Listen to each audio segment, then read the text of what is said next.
distintas en ambos casos. En el caso de una compra de estreno, el proveedor está obligado a reparar estos defectos, estas observaciones, estas fallas en el inmueble. Eh, en la venta de segundo uso, probablemente no. Probablemente ahí no. Salvo que se trate de algo que pueda comprometer la estructura del inmueble, ¿no? Pero si ustedes visitaron, quienes han comprado en segundo uso me entenderán y comprenderán esto, ¿no? Que si ustedes visitaron el inmueble y lo vieron así, así lo van a recibir. Oye, tiene manchitas en la pared y esto, pero píntalo pues, ¿no? No, no quiero. Te lo dejo así tal cual está. Ya, bueno, no importa, yo lo pinto después. No, no le puedo reclamar eso al vendedor. Es que ya lo vi así, ojo. Si hay vicios ocultos, como les decía, sí hay 6 meses. Y lo otro es que una compra-venta de segundo uso, pues yo, vendedor, no voy a responder por la estructura del edificio, por ejemplo, ¿no? Yo no he hecho el edificio.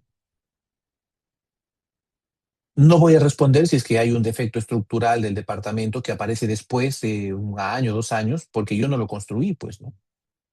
Yo no lo generé tampoco. La inmobiliaria, sí.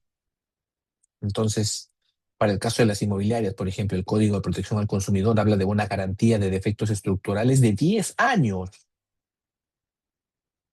Entonces, dentro de todos esos 10 años, si es que llega a haber un problema con las estructuras, entendamos con estructura todo elemento de el inmueble que va a servir para soportar el peso del inmueble y de lo que hay arriba o abajo, esos son estructuras. Entonces, las estructuras están garantizadas por 10 años, porque el Código de Protección al Consumidor así lo manda.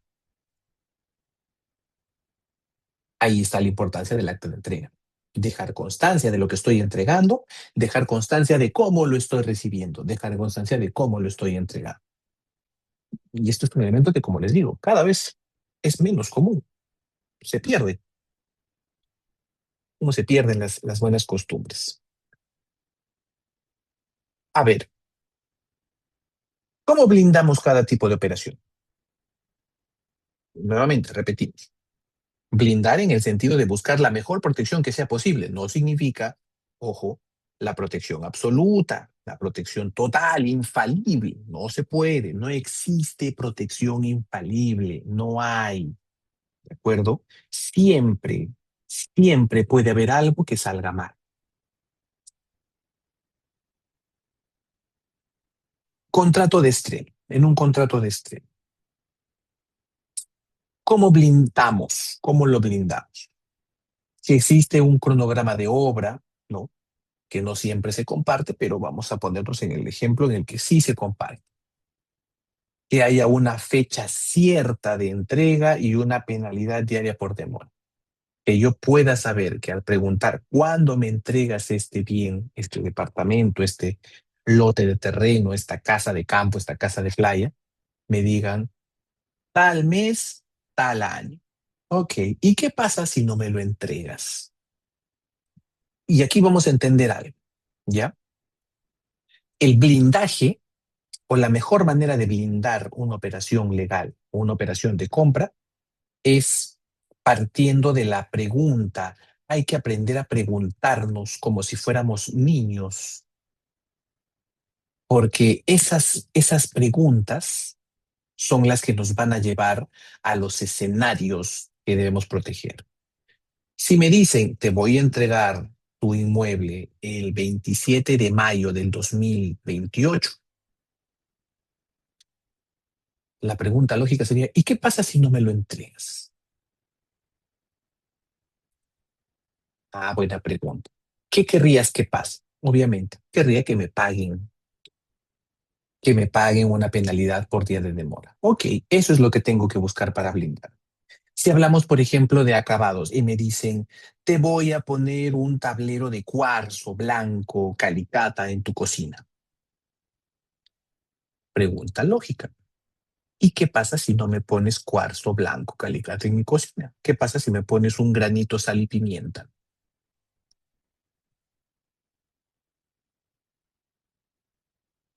No sé. Ok. ¿Qué quiero que pase? Me gustaría que puedas cambiarlo. Entonces, podría yo buscar negociar una condición que diga que si es que hay algo que no se condice con lo que se ofreció, se tiene la obligación de hacer la modificación, de hacer el cambio para que corresponda exactamente a lo que se ofreció o que sea al menos de calidad igual o superior a lo que se ofreció, por ejemplo, ¿no? Eh, en algunos casos, y estos son poquísimos, o sea, acá no podemos generalizar de ninguna manera, pero no quería dejar de mencionar. Existen muy pocas operaciones de compra-venta inmobiliaria y por favor voy a hacer énfasis nuevamente en que son muy pocas.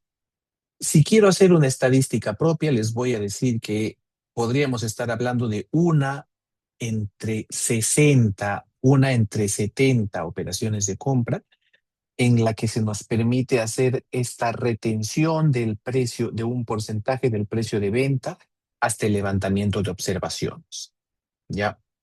No es lo más común, pero es probable que si el inmueble ya está terminado, está construido, o el lote ya está listo para entregar, está saneado,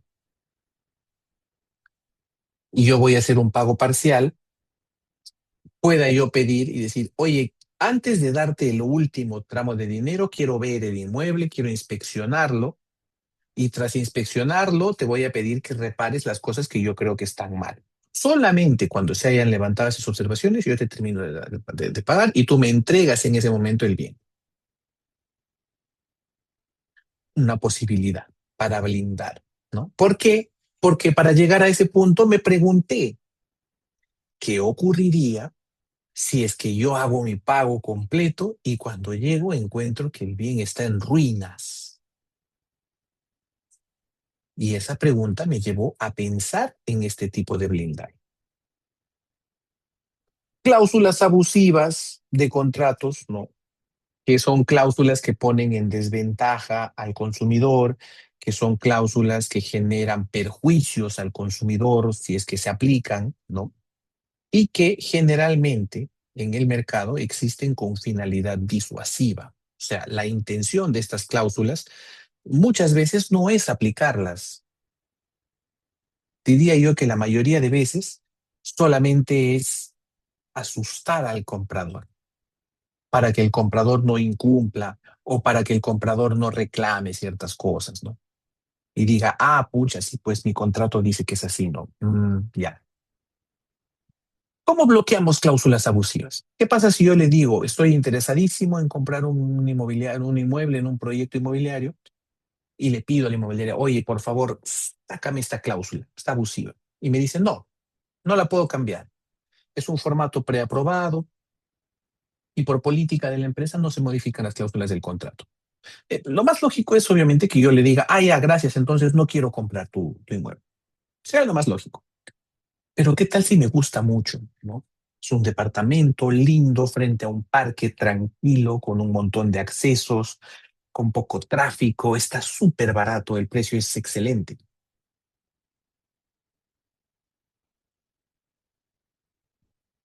¿Qué hago?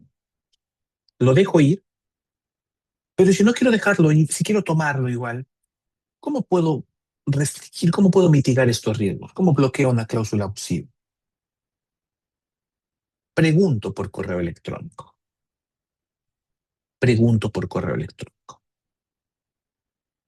Hay una cláusula que es, creo que yo, perdón, yo creo que es una de las más comunes que yo identifico como cláusula abusiva y es la aceptación de modificaciones con imposibilidad de reclamo, ¿no? Es muy común encontrar en contratos de bienes de estreno, ¿no? De primer uso, una cláusula que diga, eh, yo puedo efectuar modificaciones a los acabados o a la distribución o a la fachada. Y además de estas modificaciones, ¿no? Puedo hacer cambios de repente en el proyecto. Y tú como comprador, en el momento en que firmas este documento, lo aceptas, lo reconoces, lo aceptas Y no solo eso, sino que te comprometes a no presentar ningún reclamo ni ninguna denuncia producto de estos cambios. Porque ya te estoy avisando hoy día que lo voy a hacer. Esto, para no hacer el cuento largo, esto es una condición abusiva. Porque me están pidiendo que acepte hoy algo que no conozco, que no sé qué cosa es. No. O sea, no me basta con que me digan, oye, yo puedo hacer cambios en la distribución, en el diseño, ¿no? Eso significa que puedes cambiar entonces lo que me estás ofreciendo. Finalmente yo podría recibir una cosa completamente distinta a la que me has ofrecido y yo tengo solamente que aceptarlo, ¿no? No puedo reclamarlo, no puedo denunciar, no puedo hacer nada, porque mi contrato dice eso, ya es una mentira. Si yo recibo algo que es distinto a lo que me ofrecieron, evidentemente puedo denunciar. ¿Por qué? Porque ningún contrato está por encima de la norma. Aplica para todo. Y la norma es que tu proveedor estás obligado a entregarme lo que me ofreciste. Idoneidad, ¿se acuerdan? Entonces, no es cierto que yo no pueda reclamar. Nadie puede restringirme mi derecho de reclamar. Nadie. Puedo reclamar las veces que quiera sobre lo que quiera. Por el canal que yo estime conveniente. Si quiero reclamo por un correo electrónico, si quiero te mando una carta reclamando, si quiero lleno tu libro de reclamaciones, si quiero voy al sistema de reclamaciones que tienen de copy, pero es un derecho mío por mi simple calidad de consumidor el poder reclamar. Entonces, las cláusulas que restringen la capacidad de reclamo son cláusulas abusivas. ¿Cómo la negocio? ¿Cómo la blindo? Primero tengo que conocer mis derechos. Primero tengo que conocer los derechos del Código de Protección al Consumidor. Y segundo, estos derechos los llevo a una comunicación, ¿no? Una comunicación electrónica en donde le puedo decir, por ejemplo, hola, sí, está bien, he visto esta cláusula, entiendo que no la puedes quitar, pero te comento que me reservo el derecho de ejercer mis derechos como consumidor en caso de que exista alguna irregularidad. Listo. Le estoy diciendo que he visto su cláusula, pero que no la estoy aceptando. Y si llegamos a tener un conflicto, pues yo ya le avisé que yo voy a acudir a Indecopi. Por ejemplo, me estoy blindando. Eh, como respaldos, como respaldos, en algunos casos se puede exigir una carta fianza de fiel cumplimiento o una póliza CAR, se llama, una póliza CAR, una póliza de seguro que cubre los eventos, las eventualidades en las que no se puede construir un bien. ¿Ok? ¿Cómo blindo una cooperación de compra de segundo uso? Primero, la titularidad. ¿Quién es el propietario de esto que me quieren vender?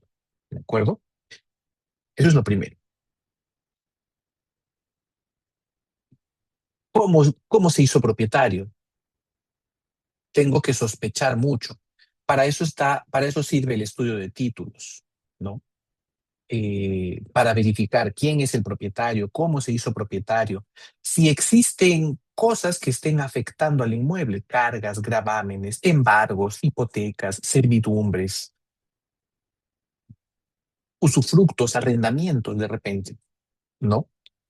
Esto es conocer, explorar lo que quiero comprar o lo que quiero vender. Y esto es lo que se conoce comúnmente como estudio de títulos. Este es el famoso estudio de títulos. Ahora, el estudio de títulos nos sirve también principalmente porque de esa manera el comprador se asegura de demostrar buena fe.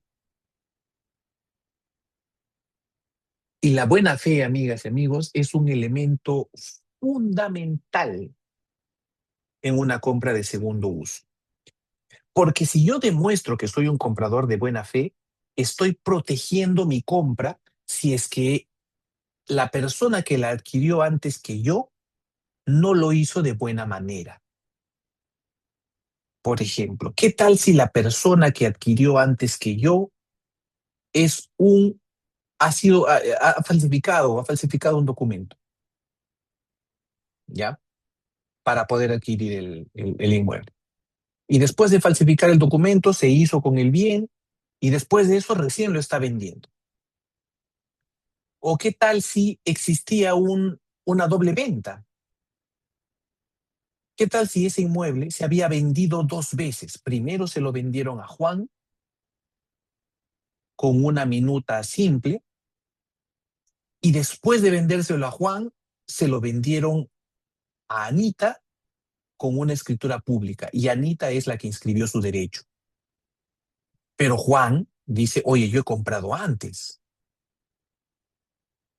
¿Por qué Anita lo tiene? ¿Por qué está inscrito a nombre de Anita? Y Anita ya me lo vendió. Juan va, hace su proceso judicial en el juzgado para poder para que se declare nula la compra que hizo Anita y en consecuencia que se declare nula la compra que hice yo. Pero yo fui diligente, yo revisé y yo no tenía forma de saber que estaba este problema con Juan. Yo digo, oye, no, no, no, cuando yo compré quiero que veas cuál era la información pública que había. El contrato de Juan es un contrato privado. ¿Cómo yo me puedo enterar de un contrato privado? No tengo forma. Entonces mi compra es de buena fe, estoy demostrando buena fe. ¿Qué tal si está en proceso de inscribirse un embargo en la partida por una deuda? Y yo veo que está a punto de inscribirse un embargo, todavía no está inscrito, pero veo que ya está presentado un título y aún así decido comprar para ganarle al embargo. Podría yo decir, no, no, no, yo compré antes de que se embargue. No puedo, pues, ya no es de buena fe mi compra. Y estoy actuando yo con mala fe. Entonces, por eso sirve muchísimo probar buena fe. Y una de las mejores maneras de probar buena fe es haciendo un diligente estudio de títulos. Reviso las partidas registrales, reviso la documentación municipal, verifico, verifico en el lugar, el inmueble, visualmente, quién está ocupándolo, si es la misma persona que me lo está vendiendo, si está ocupado, si está arrendado, saber que cuento con la aprobación o que al menos le estoy informando al arrendatario que ahora yo voy a ser el nuevo arrendador y que él se da por enterado. Esto es hacer un blindaje previo, ¿ok? Tener una cláusula, por ejemplo, de resolución de pleno derecho si es que aparecen cargas ocultas o si el vendedor no firma la escritura pública, porque si el vendedor no firma la escritura pública, pues yo voy a tener la obligación de ir a hacer un proceso judicial de otorgamiento de escritura pública que me va a tomar años, que me va a demandar gastos. Entonces me evito esos problemas, te resuelvo de pleno derecho si no vienes a firmar la escritura pública. La entrega física. ¿Se acuerdan que les hablaba de la entrega efectiva? Que la entrega física tiene que tener este combo, tiene que ser entrega de llaves, tiene que ser un inmueble desocupado, eh, tiene que ser un inmueble que esté limpio en cuanto a deudas.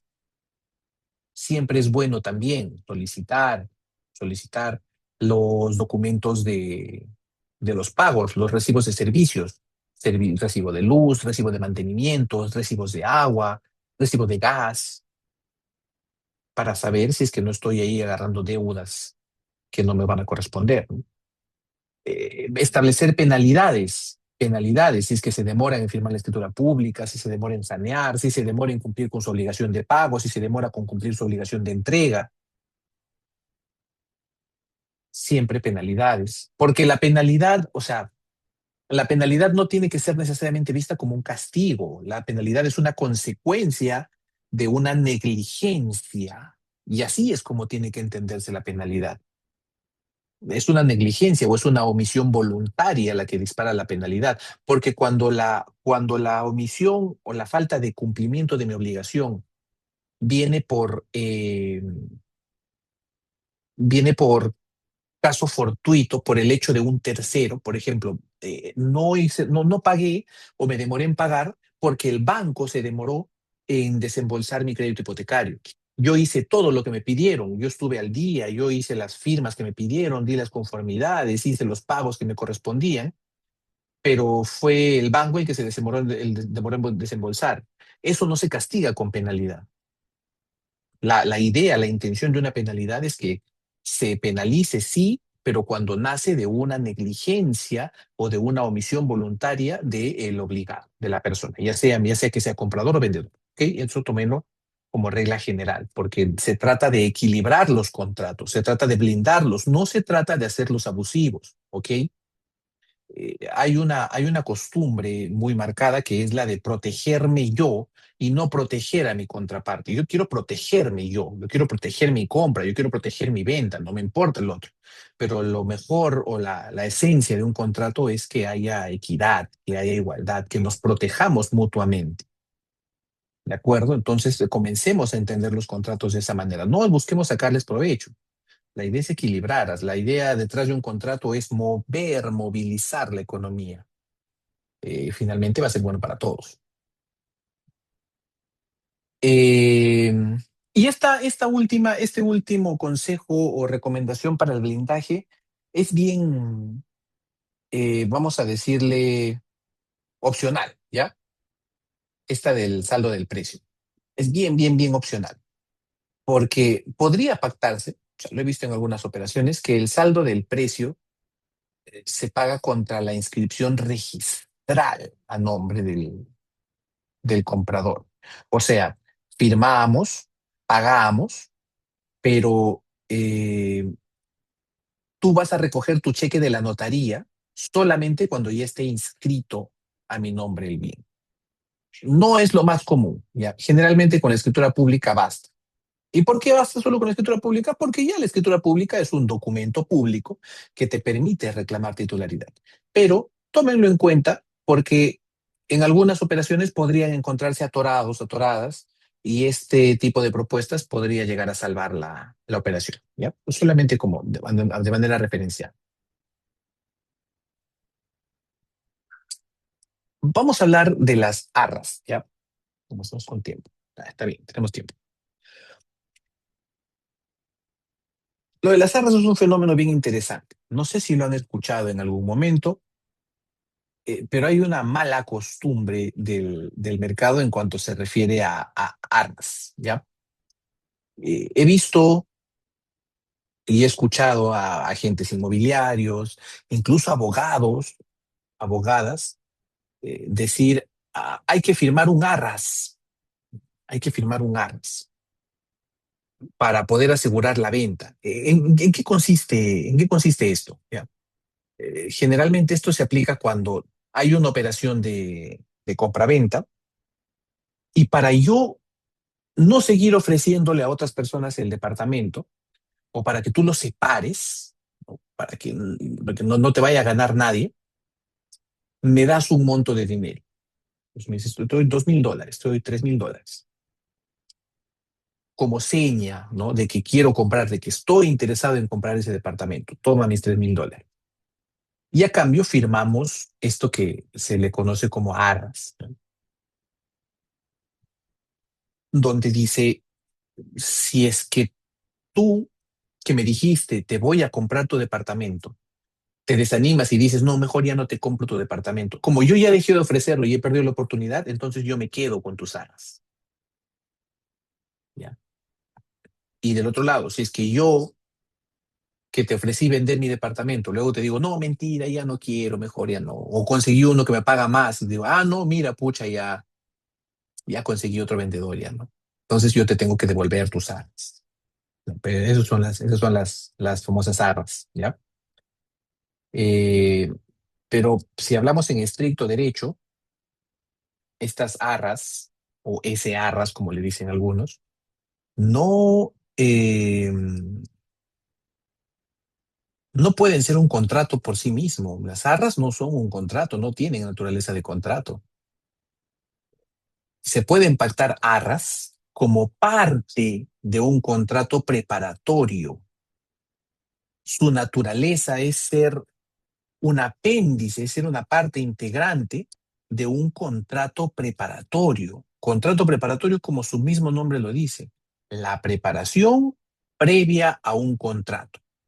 No es un contrato en sí, no es un contrato por sí mismo. Está preparando el terreno para algo que se convertirá en un contrato después. Si vamos al caso específico de compraventa, pues lo más común, compromiso de contratar, compromiso de compraventa, una promesa de compraventa. Yo, Jair Peralta, le prometo a Marisa que le voy a vender mi departamento. No, te lo voy a vender, Marisa, te lo prometo, te lo voy a vender a $150,000, eh, y que vamos a concretar la operación a más tardar en un mes. Y dentro de ese pacto, de ese acuerdo preparatorio que estamos haciendo, que estamos celebrando, pactamos arras, ¿no? Y decir, mira, y como muestra de que Marisa está interesada en la compra, y para yo no ofrecerlo más, Marisa me entrega en este acto de la firma de este documento de separación o de este contrato preparatorio, de esta promesa de compra-venta, la suma de $2,500, que tienen calidad de arras. Esa es la manera adecuada, es la manera correcta de trabajar con arras. ¿Ok? Dos tipos de arras. Existen dos: las arras confirmatorias y las arras de retractación. Y esto es algo que ya no se toca en el mercado. Vayan ustedes a ver las operaciones que quieran y van a encontrar muy pocas que le den un tratamiento adecuado a esta figura tan bonita de las arras, o el arras, como le dicen algunos. Eh, las arras confirmatorias, que son un tipo, como su nombre lo dice, confirman que el contrato ya está cerrado, ya es un hecho. O sea, sí o sí, vamos a celebrar este contrato. Y estas arras, ¿no? O este monto que te estoy dando, estos $2,500, van a formar parte del precio de venta. O sea, si te estoy vendiendo mi inmueble en $130,000 y tú me has dado $2,000 como arras, entonces ya no me vas a dar $130,000 completos. Vas a darme solo la diferencia, 128,000.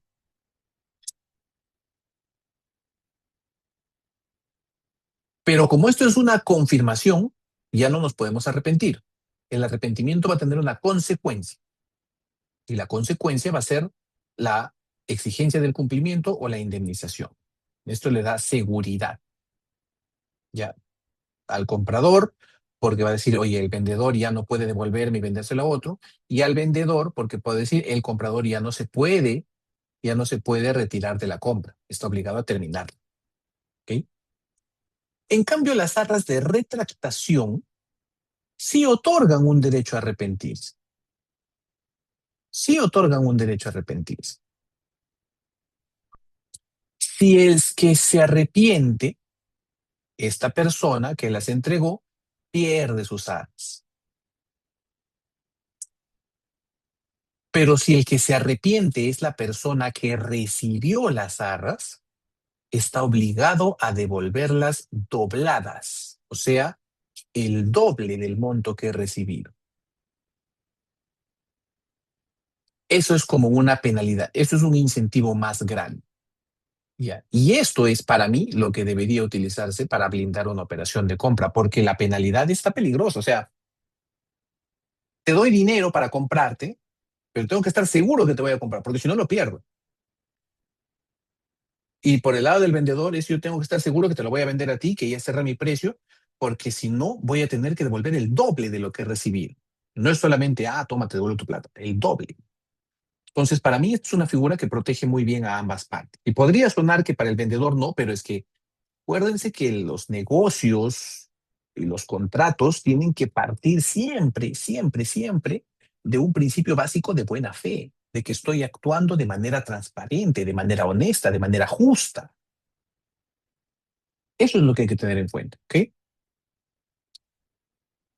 Ahora, un disclaimer final: si el documento no dice qué tipo de arras soy, o sea, no dice que son ni arras confirmatorias, ni arras de retractación, ni señala tampoco cuál es el artículo del Código Civil sobre el que vamos a trabajar, se presume que estamos hablando de arras confirmatorias. ¿Ya? Se presume.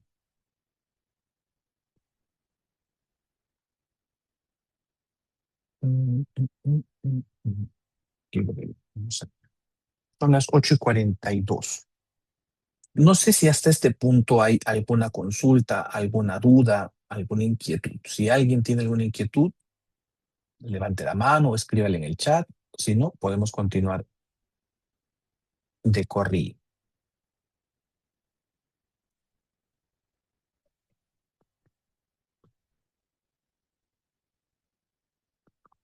Bien, seguimos entonces. ¿Cómo evitamos? ¿Cómo evitamos que el vendedor se quede con dinero en caso de que yo soy comprador? ¿Ya? Vamos a ponernos del lado del inversionista. Eh, ¿Qué se puede hacer? Primero, hay una costumbre del mercado inmobiliario, esto se ve mucho, quienes han comprado departamentos lo van a identificar rápidamente. Uno va y le piden a veces, oye, dame 500 soles, se para con 500 soles, dice la policía, se para con 500, se para con 1000 soles, ¿ya? Y te hacen firmar un contrato de separación. Firma acá este contratito, que es el contrato para que separes, para no venderle a nadie más esa unidad, ese departamento, ese lote, esa casa. Y al revisar ese contrato te das cuenta que el contrato dice que si tú no firmas el contrato, la minuta de compraventa dentro de tanto tiempo, o si desistes de la compra, pierdes tu separación. ¿Qué es eso? Son arras de retractación. Están disfrazadas en un contrato de separación. No menciona que son arras, pero el tratamiento, la fórmula es exactamente la misma. ¿Ok? En muchos casos, ustedes van a encontrar que dice, si tú te desistes de la compra, pierdes todo o pierdes parte del dinero que has entregado. Y si te tengo que devolver dinero, te lo devuelvo en un número determinado de días. ¿Ya? Podría ser que esto sea abusivo, podría ser. Va a depender mucho de la configuración. De manera general, vamos a decir que puede ser. No voy a aventurarme a dar un veredicto de cláusula abusiva al 100%, porque según matices, si es que yo estoy plenamente informado antes de firmar, sí se me puede aplicar una penalidad de ese tipo, ¿no? O sea, en la medida que me informen a mí como comprador, que me digan antes de firmar, oye, por si acaso no te puedes retirar después, una vez que separas, ya tienes que seguir adelante o vas a perder tu separación. Si me informaron antes y yo aún así decido seguir adelante con el pago y la firma, todo bien, no pasa nada. Ahora, ¿cómo funciona en una compraventa de segundo uso? Para evitar los arrepentimientos, pactamos arras confirmatorias. Pero estas arras, este contrato preparatorio, este contrato, este compromiso de contratar que estamos celebrando, idealmente, mira, amigos, idealmente tiene que tener sus firmas legalizadas, ¿ya? Y esto es algo que como regla general hay que aprender a aplicar para blindar operaciones de segundo uso. Las firmas de todo documento que tenga que ver con pagos se tienen que legalizar, porque de esa manera lo convierto en un documento de fecha cierta, que como documento de fecha cierta lo que va a hacer es permitirme utilizarlo como herramienta si es que tengo un problema y debo acudir al Poder Judicial. Ahora lo puedo utilizar como herramienta fuerte, como herramienta potente. Y al tener fecha cierta me permite hacerlo oponible a otras personas. O sea, si yo compro un inmueble, o vamos a poner un ejemplo distinto, si yo compro un carro, ¿ya? Y luego con un documento privado, pero legalizo las firmas y tengo firmas legalizadas, ese documento es más fuerte que un documento simple que no tiene las firmas legalizadas. Entonces, me estoy protegiendo.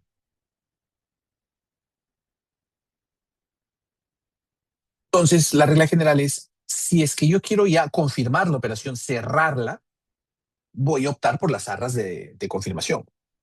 Pero si todavía sabemos que puede existir la posibilidad de observar otras opciones o buscar otro comprador o que el comprador quiera tener abierta la posibilidad de cambiarse a otro inmueble, entonces no está mal pactar arras de retractación para que haya una consecuencia, ¿no? Ah, si te desanimaste tu vendedor, me devuelves el doble de las arras. Y tienen que haber plazos máximos. ¿no? Es muy importante. Blindaje, el blindaje va de la mano con la precisión. A mayor precisión, a mayor detalle, suele ser mejor el blindaje. Entonces, procurar definir plazos máximos para efectuar pagos, plazos máximos para firmar escrituras públicas, plazos máximos para entregar los inmuebles que se están adquiriendo, plazos máximos para levantar observaciones, muy importante, pero la definición de los plazos puede hacer la diferencia entre mucha o poca seguridad. Saltamos de las arras a nulidad y anulabilidad. Ya, esto lo voy a hacer de manera muy superficial, ¿verdad? Casi que ni lo van a notar porque esto es, como les decía, esto debería analizarse en aulas de derecho de pregrado, pero es importante poder tocarlo también acá. La nulidad. Las causales de la nulidad son específicas, están definidas en el artículo 219 del Código Civil. Básicamente son tres, son más, pero hay dos que redundan en lo tres, ¿no? La falta de manifestación de voluntad, que exista un fin ilícito, que exista una simulación absoluta, que haya una contravención a las normas públicas, ¿no? Que va de la mano con un fin ilícito. Y básicamente ahí dejamos de contar, porque como les digo, en las causales hay una pequeña redundancia, que si entramos a ver matices a fondo, sí encontramos diferencias, pero para efectos prácticos, que no vamos a complicarnos ahora, vamos a dejar en falta de manifestación de voluntad, fin ilícito, o que existe una simulación, ¿no? Que haya una apariencia de venta, ¿no? Por ejemplo, una simulación, un terreno, un terreno de 2 hectáreas que se vende a 100 soles. Claramente una simulación, ¿no? ¿Qué tal? Un terreno de 2 hectáreas que se vende se lo vendo a Ana a 100 soles, pero nunca se lo entrego. En la práctica yo lo sigo utilizando, lo sigo explotando. Entonces yo le debo dinero a alguien, viene alguien a ver si tengo dinero y dice, oye, ¿no tienes terreno? Ah, no, y mi terreno se lo vendí a Ana, es de Ana. Que hay una simulación, ¿no? Aparentemente hay una venta, pero oculta que no hay una venta real. ¿Qué pasa con la nulidad? Cuando hay nulidad, ese acto nunca produjo efecto, ¿ya? Porque su intención es proteger el interés general. Entonces, cuando yo plantee y solicite la nulidad, se va a retrotraer el efecto hasta antes de la celebración del año, para ponerlo en sencillo. Si yo simulo con Ana una compraventa y supuestamente simulo yo venderle mi terreno, en registros públicos Ana va a figurar como la propietaria. Registralmente será la propietaria. Si mañana viene Pedro y dice, oye, Yair, tú me has perjudicado porque ese acto es simulado. Yo tenía derecho sobre ese terreno y tú lo has simulado para evitar que yo reclame mi derecho sobre ese terreno. Entonces pido la nulidad de ese acto jurídico. ¿Se declara fundada mi nulidad? ¿Qué pasa? Se retrotrae hasta el momento anterior a la compra de Ana, es decir, regresa a mi poder, regresa a mi poder. El acto nunca produjo sus efectos. En cambio, con la anulabilidad, el acto es válido y surte sus efectos hasta que se anula, hasta que se anula. ¿Ok? Esa es la diferencia. La nulidad va a retrotraer los efectos hasta el momento uno. Con la anulabilidad, no. La anulabilidad del acto va a seguir produciendo sus efectos hasta que en este momento, recién, recién en ese momento, el acto deja de ser válido. ¿Cuándo se produce? Pues cuando hay una simulación que es relativa, que no es absoluta, No, no es una compra aparente, sino que hay una simulación relativa que puede perjudicar a un tercero. No nos vamos a complicar más con la nulidad y anulabilidad, ¿ya? Lo que sí tenemos que saber es que la nulidad prescribe a los 10 años y la anulabilidad a los 2 años, ¿ok? A ver,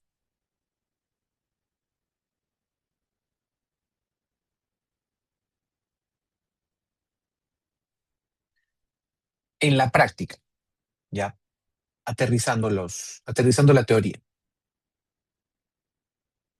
En un contrato de estreno, una simulación de precio, por ejemplo, se declara en la escritura pública que hay un valor menor al real para pagar menos al cabala. Hay un riesgo de simulación, hay un problema tributario. Claro, acá sí, debo hacer un mea culpa. Mi ejemplo está un poco distorsionado porque en un inmueble de estreno generalmente no se paga al cabala. Generalmente, digo, no es el 100% de los casos. Cuando es la primera venta que realiza el constructor, pero tiene que ser un constructor, no paga el cabala. Pero si la persona que vende no es un constructor, sino es, no sé, pues una persona natural que simplemente ha edificado, esa venta sí podría estar grabada con alcabala. Los poderes están vencidos, por ejemplo, los representantes no tienen facultad, ¿ya? ¿Qué pasó ahí? Que como es una persona jurídica y firma una persona que tiene poderes vencidos, hay una falta de manifestación de voluntad, nulidad. Nunca producirá efectos. O cuando el fin es ilícito, ¿no? El proyecto no tiene licencia, eh, o el terreno tiene una habilitación urbana pendiente, pero se vende como terreno habilitado, por ejemplo. Eso, eso es nulo, ¿ya? Pero sí hay que tener en cuenta algo. Cuando hablemos de bienes de estreno, la nulidad o la vía de la nulidad no va a ser la vía idónea, porque tengo Indecopi. Preferiría atacar la idoneidad ante Indecopi antes que plantear una nulidad en el Poder Judicial. ¿Por qué? Por tiempos y costos. El Poder Judicial es más costoso y es más tardío, demora más. Indecopi no. La denuncia administrativa tengo que pagar un arancel de 36 soles y el tiempo de resolución es mucho más rápido. Entonces, si bien es cierto, es posible también plantear, ojo, no es que no se pueda, pero sí es posible plantear en el Poder Judicial, es mucho más eficiente y eficaz hacerlo a través de Indecopi. Para caso de una compra de segundo uso, podríamos hablar, por ejemplo, la suplantación del titular del propietario, una firma falsificada. Si es que vende uno solo de los cónyuges, ¿no? Es un bien social, pero la venta se produjo con la firma de uno solo de los cónyuges. Ese es un acto anulable. La simulación para perjudicar a acreedores o a herederos, ¿no? Lo que un poco íbamos al ejemplo, ¿no? Y yo le transfiero mi inmueble a Ana por 100 soles porque quiero evitar que Pedro me lo embargue. Nulidad o una acción pauliana, ¿no? Por la simulación del acto. Eh, por eso es importante siempre, consejo, ¿no? Exigir DNI vigente, los certificados de matrimonio, la verificación biométrica, que es importante. Hay cada vez más mecanismos de seguridad, de bloqueo que antes. Eso es una realidad.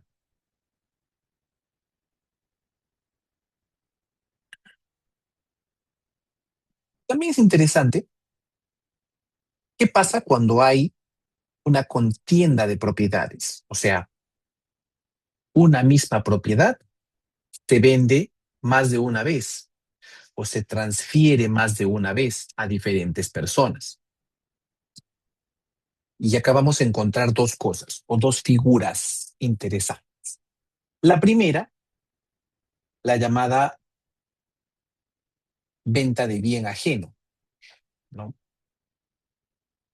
¿Qué significa esto? Yo ofrezco en venta el inmueble de Jorge. No es mío, pero yo contacto con Carlos y le digo, Carlos, te vendo ese departamento, pero no es mío por si acaso, es de Carlos, es de Jorge. ¿Tú quieres comprar eso? No? Sí, claro, sí, sí quiero. Ya, bacán, bacán. Entonces, te lo vendo, pues. Le estoy vendiendo un bien que no es mío, ¿ok?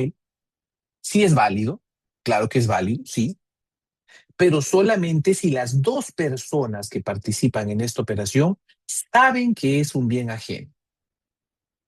No puedo yo decirle, ese es mío, ¿no? Cuando en realidad es de otra persona, y así celebrar el caso ocultando esa información. No. Si la revelo, si ambos lo conocemos, es totalmente posible vender un bien ajeno. ¿Quién más tiene que saberlo? Aparte de yo que lo estoy ofreciendo y la persona que me lo está comprando. Evidentemente, el vendedor, el propietario del bien, también tiene que saberlo. Si el comprador no sabía que ese bien era ajeno, ese contrato es rescindible.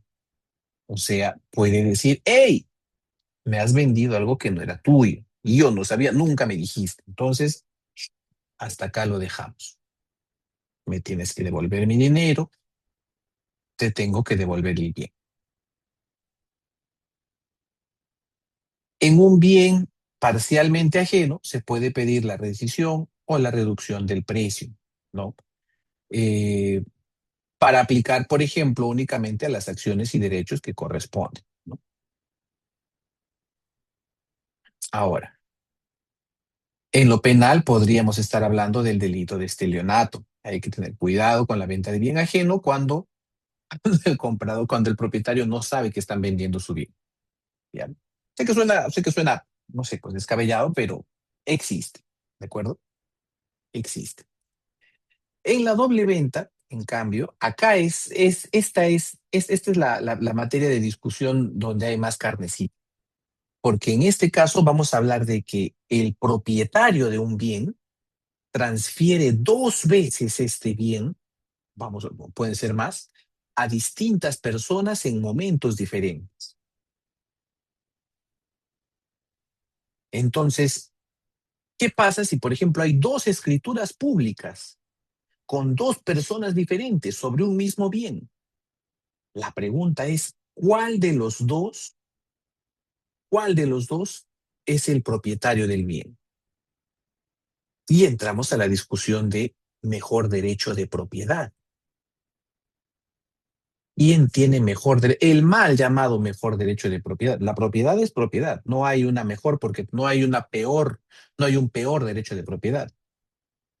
Simplemente es que hay que darle prelación, prioridad a quien ha adquirido con determinadas características. Y la regla aquí es sencilla, ¿no? El primer orden, o sea, el primer llamado a ser reconocido como propietario es quien inscribe primero de buena fe, quien inscribe, no quien tiene el contrato más antiguo, ¿ya? Sino quien lo inscribió. Por ejemplo, ¿qué pasa si Kenneth le vende su terreno, Kenneth le vende su terreno a Sergio, ¿ya? Y se lo vende el año 2020, en plena pandemia, quería plata. Kenneth se lo compra, firman su escritura pública, pero no se eleva a registros públicos, solo queda en escritura pública, ¿ya?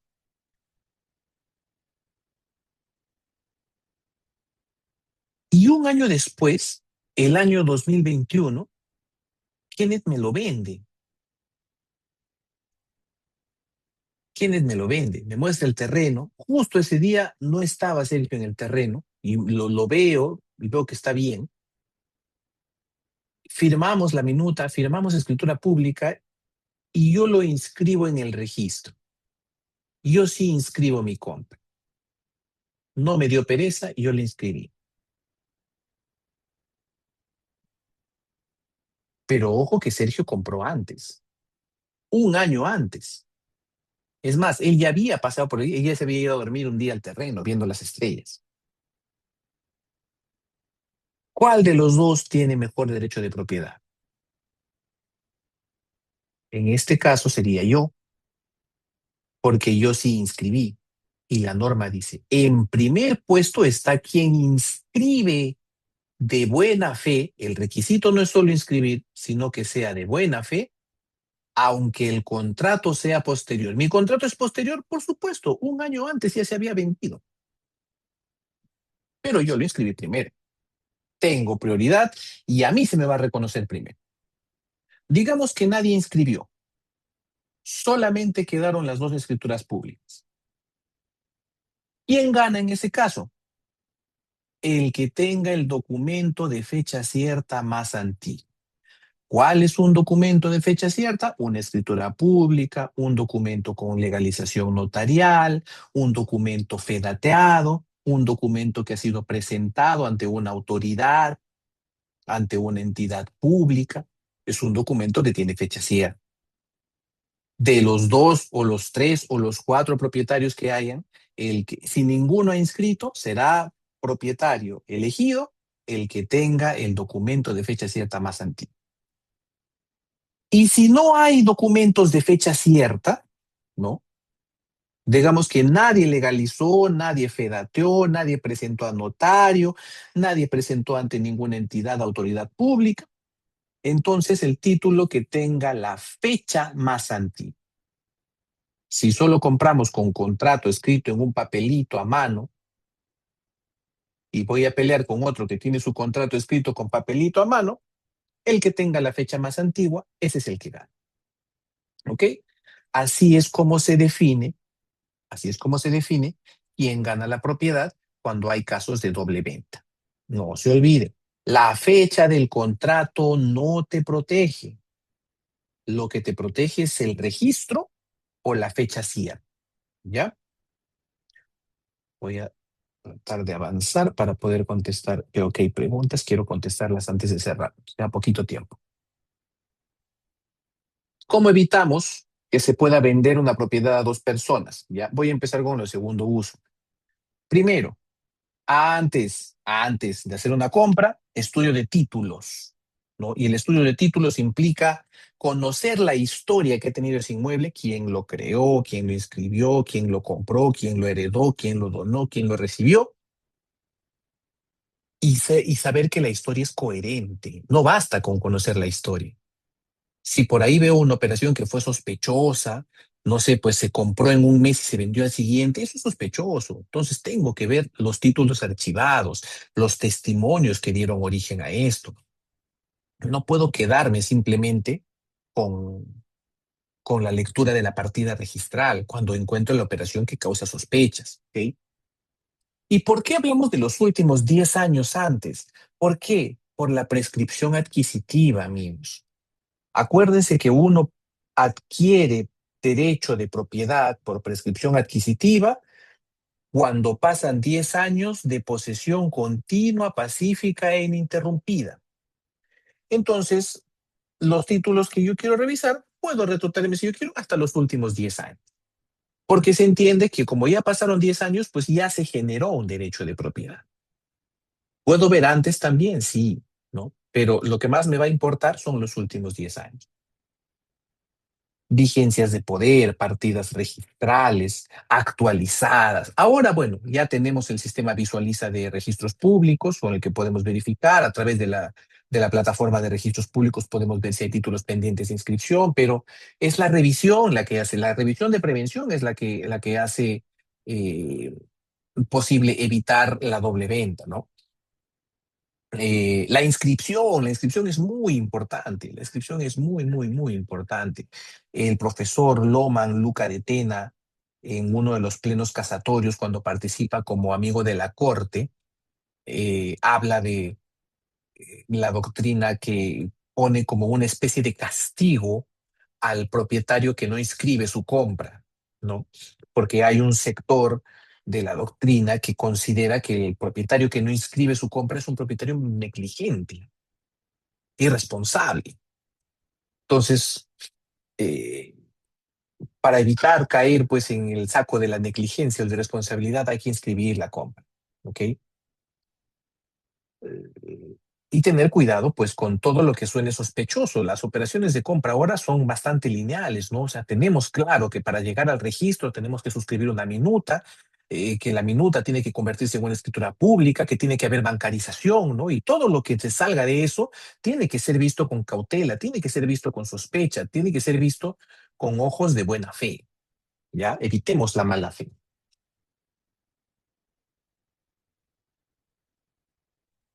Sobre bancarización y protección del lavado de activos. Bueno, realmente aquí no hay mucha ciencia, amigos.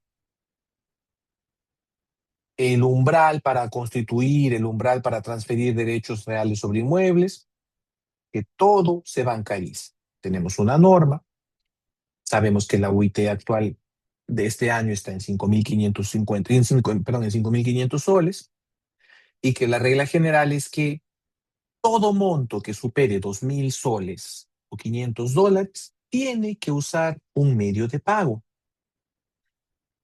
¿de acuerdo? Por lo tanto, si hablamos de inmuebles, siempre, siempre, siempre de los siempre, la operación será bancarizada.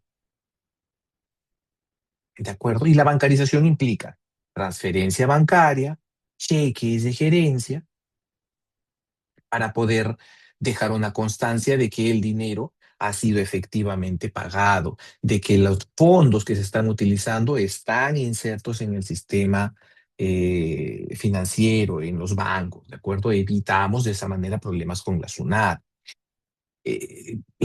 Tanto el notario como los bancos, no sé si ustedes han hecho operaciones de compra recientemente, pero se darán cuenta de que llenamos un formulario bastante extenso, eh, declarando de dónde proviene el origen de los fondos, si fueron producto de una herencia, si son ahorros, si provienen de mi trabajo como dependiente, si provienen de mi trabajo como independiente, porque ya todo es rastreable ahora, todo es mapeable, ¿ok? Pero sin embargo, todavía es común encontrar operaciones en las que se plantea, oye, dame un monto de dinero por fuera. Mira, te voy a vender a 120.000 dólares, pero dame 100.000 y 20.000 me los das por fuera, en efectivo, ¿ya? Y esto finalmente termina dejando una huella negativa y termina a la larga perjudicándote, pues, ¿no? Porque dice, porque así pagas menos alcabala. Y puede ser que sí, ya. Ahorita no voy a pagar esa alcabala, pues. Pero cuando yo venda, cuando quiera vender ese inmueble, voy a tener que pagar impuesto a la renta probablemente. Y mi impuesto a la renta va a ser más caro porque lo voy a vender, o sea, si lo compré, ponte a 120.000 y lo vendo a 160.000, mi impuesto a la renta debería pagarlos yo sobre 40.000 porque es mi ganancia. Pero si solamente figuran 100.000, ya no voy a pagar sobre 40, voy a pagar sobre 60. Y en ese momento me veré perjudicado. ¿Por qué? Porque lo quise ayudar al vendedor a que pague menos impuesto a la renta con el pretexto de que yo voy a pagar también menos al cabal. Entonces, no es, no es no es realmente lo más sano, ¿ya? Al menos yo no lo recomiendo mucho. También hay, también hay figuras en las que se solicita pagar a un tercero que no es el vendedor, un tercero ajeno a la relación. Y ahora tienen que saber ustedes que cuando eso ocurre, tiene que haber una declaración ante SUNAT, es decir, por si acaso le estoy dando el producto de esta compra que estamos celebrando, la persona A y la persona B, una parte del dinero se la voy a dar a la persona C por propia indicación de la persona que me vende. Y eso hay que comunicárselo a SUNAT. Eh, el pitufeo, ¿no? Fraccionar pagos para esquivar el umbral de, del ITF. O sea, ya no funciona, amigos. Ahora todo, todo, todo lo que ingresa a la cuenta del banco, todo se reporta a la SUNAT. Así que no hay mucha fórmula mágica de momento, ¿no? Antes sí, antes que había menos control, que había menos medios para comprobación de transferencia de fondos, o podía pitufear y tal, antes sí, pero ahora ya no, y ahora que estamos entrando a eras de inteligencia artificial, olvídense, va a ser mucho más complicado. Entonces, recomendación, hay que pagar los impuestos que se tienen que pagar. No pretendo yo tampoco darles fórmulas mágicas. Lamento mucho si es que ha sido una expectativa, pero no es la intención al menos de esta sesión, ¿no? Algunas buenas prácticas, siempre pagar a la cuenta de la empresa, ¿no? Verificar que se trate de la misma cuenta, o sea, la cuenta tiene que estar a nombre de la misma persona que me vende el bien. No puede ser que yo pague a cuentas, o no sé, pues que me venda la empresa los vitrales y la cuenta esté a nombre de Periquito Sac, ¿no? Porque no le estoy pagando los vitrales. Entonces, cuando yo vaya a hacer, ¿cuál va a ser la consecuencia de esto? Que cuando yo vaya a hacer la inscripción de mi compra, me van a decir, oye, pero tú no pagaste, ¿no? El notario tiene que dar fe de que se hizo el pago. El notario puede decir, tú no has pagado. Pero yo no, yo he pagado, acá está la transferencia. No, no, has pagado a otra empresa. Eso te va a generar confusión, te va a generar problemas. Entonces, menos a cuentas de vendedores, a cuenta del director, del gerente general, no. El pago se hace a nombre de la persona que firma el contrato, ya sea natural o jurídica, pero si es que es el propietario del terreno, del lote, del bien, del inmueble, del departamento, este mismo es el propietario de la cuenta. ¿Ok? Conservar siempre, de presente digitalizar, vouchers, estados de cuenta, cronogramas de pagos, eh, comprobantes de pago, exigir, si estoy comprando un inmueble de estreno, exigir mi comprobante de pago. Y estos de los descuentos por pagos en efectivo, ya les dije, bancarizar es lo mejor, es lo más sano.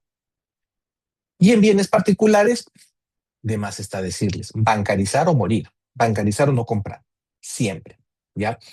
Si se firma, si se entregan cheques de gerencia, de preferencia que sea cheque de gerencia con cheque de no negociable, con sello de no negociable, perdón. Una buena manera, una manera muy sana de proteger la operación es hacer los pagos contra la firma de la escritura pública. ¿Ya? Antes no. Te pago cuando firmo la escritura pública, no te pago antes. Documentar el origen de los fondos, tener sustento del origen de mis fondos. Esto viene de mi trabajo, trabajo como dependiente o de mi trabajo como independiente. ¿Por qué? Porque si SUNAT lo fiscaliza y no tenemos forma de sustentar de dónde salió ese dinero, lo más probable es que nos terminen imponiendo una multa y cobrando los impuestos de 30% por ese monto de dinero que no declaramos en su momento.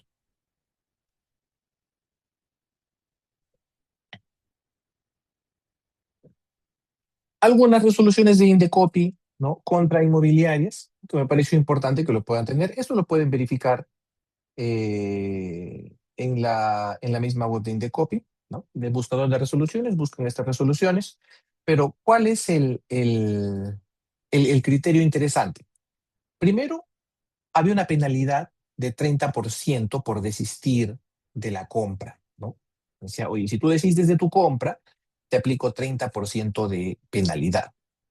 Y Indecopi en esta resolución dijo, esta es una cláusula abusiva si es que no se acredita cómo es que se calcula ese 30%. O sea, si solamente pusiste decir 30% porque es un número que se me ocurrió, eso no funciona, eso no sirve. Se tiene que acreditar. ¿Cómo? ¿Por qué es 30%? En este caso, una inmobiliaria sí sustentó cómo llegaba al 30%, por qué era 30% del precio total y no fue declarada abusiva esa cláusula. Pero hay otro caso donde otra inmobiliaria no pudo sustentar y en ese caso sí se declaró abusiva la cláusula. Otro caso de una penalidad de 10%, eh, en este caso lo que había era una aplicación automática de penalidad. ¿No? Y es más, no solamente aplicación automática, sino que no se había informado antes que iba a existir una penalidad. ¿Se acuerdan que les decía, si me informan, si yo estoy de acuerdo desde el comienzo, pues todo bien, pero si no me informan, no, ya, eso fue lo que pasó acá. Y otra inmobiliaria que dice, no, iba a entregar un proyecto, ¿no? Iba a entregar un proyecto con 1.175 inmuebles y lo ofreció para una fecha determinada y finalmente no pudo entregarlos en esa fecha determinada. ¿Se acuerdan que les hablaba del deber de idoneidad? Bueno, se vulneró el deber de idoneidad y se le multó con 503 UITs, que son demasiado dinero, mucho más del que nos gustaría imaginar. En cuanto a resoluciones de la Corte Suprema, también les he puesto tres ejemplos acá. ¿Se acuerdan que hablábamos de quién tiene prioridad cuando hay una concurrencia de acreedores, una concurrencia de propietarios? Pues esto es lo que reafirma esta sentencia, las tres reglas del artículo 1135, ¿no? El primer orden de prioridad lo va a tener quien ha inscrito su predio de buena fe, el segundo el que tenga la fecha cierta más antigua y en tercero el que tenga la fecha del título más antiguo si es que no hay fecha cierta.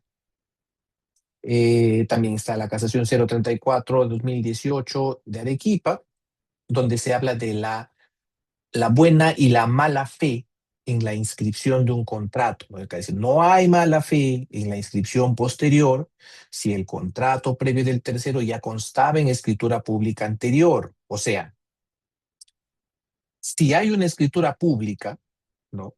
Si hay una escritura pública, yo no estoy obligado a inscribirla en el momento. ¿Es recomendable hacerlo? Claro que sí, pero no es una obligación.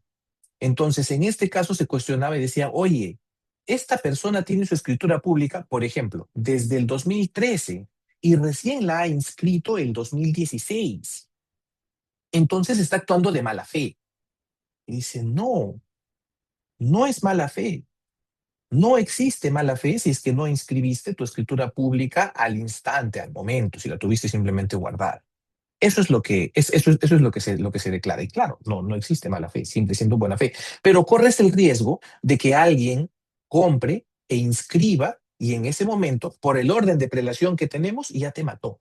Tú ya perdiste porque no inscribiste. Por eso es que, aunque no sea obligatorio, la recomendación es inscribir cada acto que yo hago sobre un inmueble. Y bueno, y también hablar de los actos simulados con la casación 2030-2012 de Arequipa, cuando habla de dos elementos para identificar un acto simulado, ¿no? Primero, el propósito de generar una apariencia y el acuerdo simulatorio entre las partes. Y esto tiene mucho que ver con el precio y las entregas, ¿no? Volviendo, el ejemplo más básico de una simulación de una compraventa es esa. Te vendo un inmueble, te vendo un inmueble, te lo vendo barato, ¿no? Muy barato, y no te lo entrego. Yo sigo teniendo la posesión. Eso te da todas las luces de ser una simulación. Amigos, estamos en el límite del tiempo, pero no quiero dejar de contestar. Hay unas preguntas que nuestro amigo Sergio nos estaba dejando en el chat, así que voy a contestar y con las preguntas de Sergio cerramos la sesión de hoy. ¿De acuerdo? Dice Sergio, buenas noches, dice, una propietaria recibe el 2025 $300 de una compradora para que la vendedora cancele el predial y los arbitrios. No firmaron ningún contrato porque son familia. A la fecha se va a hacer la minuta. Se desea que ese monto vaya como pago a cuenta. Se tienen los recibos del municipio con fecha 2025. Al no ser bancarizado, habría problema en la notaría y además fue en dólares y no fue en soles. Estamos debajo del umbral de bancarización, ¿ya? ¿Se acuerdan que les hablábamos del umbral de bancarización? $500, 2,000 soles. Estamos debajo del umbral de bancarización. Podría hacerse, eh, podría hacerse un documento privado, ¿no? Podría hacerse un documento privado de reconocimiento de que se pagó o de que esos $300 fueron entregados para el pago de los arbitrios, para el pago de los impuestos municipales, ¿no? Y simplemente dejarlo como declaración en la escritura, en la minuta, ¿no? Podría ser que el notario sí exija una verificación adicional, por eso es importante los elementos de prueba que tienes, ¿no? Que son los recibos del municipio, por ejemplo. Pero solo eso. Entonces, la minuta tendría que configurarse con los $300 que se dieron como separación, o perdón, como este adelanto, vamos a llamarle así, vamos a llamarle como adelanto, anticipo, luego vendrá la inicial y luego el pago del saldo. Pero porque estamos debajo del umbral de bancarización, sí podría pasar. Solo el problema lo vas a tener en notaría, ¿ya? Otra pregunta, dice, doctor, un caso como inversionista, dice ya, una hija recibe un terreno sin edificar en calidad de donación. Se entiende que es un bien propio. Si ella sola edifica, la edificación será social, su esposo será favorecido.